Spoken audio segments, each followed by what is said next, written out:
Joel Rubin. So my first question is, does the IDF have enough manpower to open up a second front in this war, to do a ground invasion into southern Lebanon?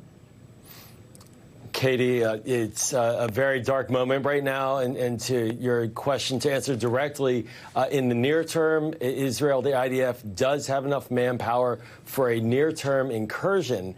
But that's not going to be the end of this story. And that's the problem. The history of the wars between Israel and whomever it is in Lebanon, be it the PLO in years past, be it Hezbollah in 2006, is that it would go in on the ground, it would do what Israeli leaders thought was taking care of business, and not be able to really hold that ground. And Israel suffered a painful 18-year experience in Lebanon, leaving in 2000 after 18 years of major ground conflicts, frankly, there. And so that's the real problem. I think for Israel, I'll just add this one thing, is that Israel right now is hoping, I believe, to keep it as an air war and an air conflict. But the more that this drags on, and when there are missiles, as example was with going into Tel Aviv, the more pressure there is for a ground incursion to take place. We talk a lot about the death toll from Israel and the innocent civilians who've been caught up on both sides.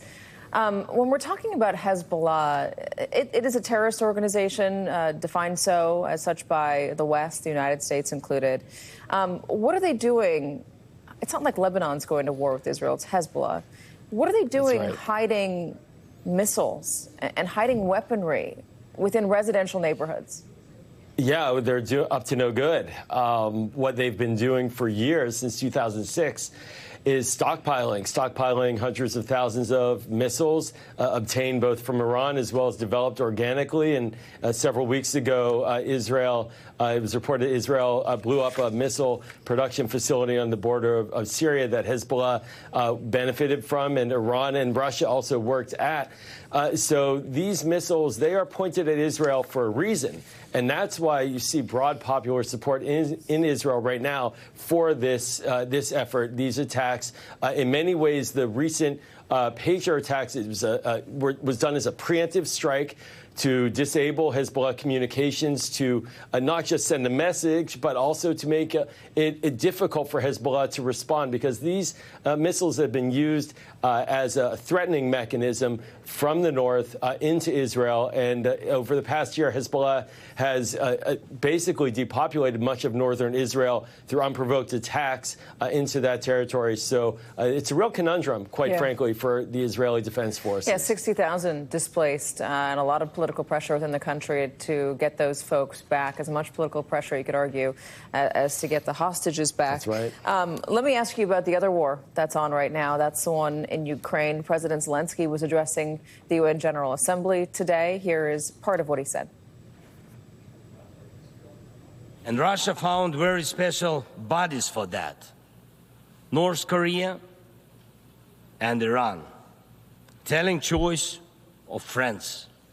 And now every neighbor of Russia in Europe and Central Asia feels that the war could come to them as well, and just think what kind of losses that would mean for the world. He's calling Russia turning to North Korea and Iran, saying what a telling choice of friends. What is the status?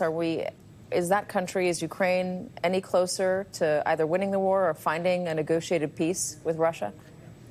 Right now, Ukraine is holding.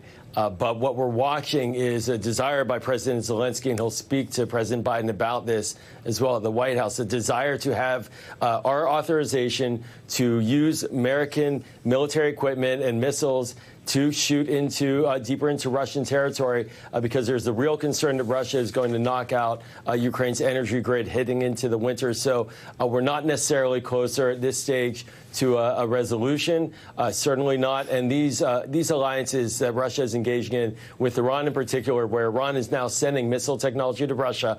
Think about that. Iran is sending missile technology to a former major superpower to help support its ability to invade a European country that's really dark moment. That unfortunately means that Russia has a continued supply of military equipment, and so I don't think we see an immediate end to this in the near term.